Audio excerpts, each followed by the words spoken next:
Les rencontres visent ostensiblement à trouver quelqu'un à aimer. Mais pour que cela se passe bien, cela nécessite de travailler d'abord sur une relation beaucoup plus fondamentale, celle que nous avons avec nous-mêmes.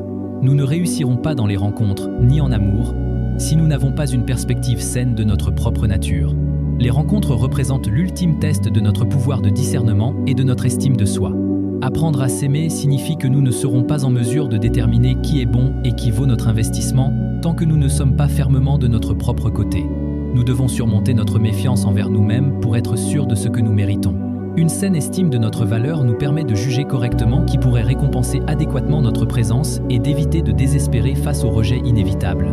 De cet amour-propre naissent des règles pour nous garder calmes et en sécurité pendant la turbulence des rencontres. S'ils mettent une éternité à répondre à un message, nous devons partir. Si nous nous sentons obligés, mais profondément mal à l'aise, nous devons partir. S'ils nous font sentir honteux ou effrayés, nous devons partir. S'ils sont parfaits sur le papier, mais que notre intuition dit non, nous devons partir. Nous devons bannir l'idée que le choix est limité, il est infini. Le bassin de candidats est constamment renouvelé. Nous devons attendre aussi longtemps que nécessaire. Nous devrions expliquer clairement ce que nous voulons. S'ils s'enfuient immédiatement, ils l'auraient fait de toute façon. Donc nous gagnons simplement du temps.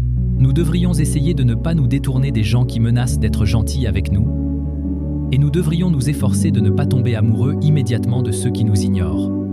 Nous devrions accepter avec grâce que la plupart des gens ne voudront pas de nous. Nous ne sommes pas faits pour tout le monde.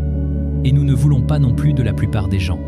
Ceci sera un exercice montrant 1 million de façons déroutantes dont un humain peut ne pas répondre aux espoirs d'un autre. Nous ne sommes pas volontairement difficiles. Nous faisons un entretien pour l'emploi le plus important de notre vie. Nous essayons de rester fidèles à une vision du bonheur légitimement distinctive. Nous n'avons d'autre choix que d'être très difficiles. Mais encore une fois, nous n'avons besoin d'être chanceux qu'une seule fois. Nous essayons de pourvoir une seule chaise très importante, pas un bus.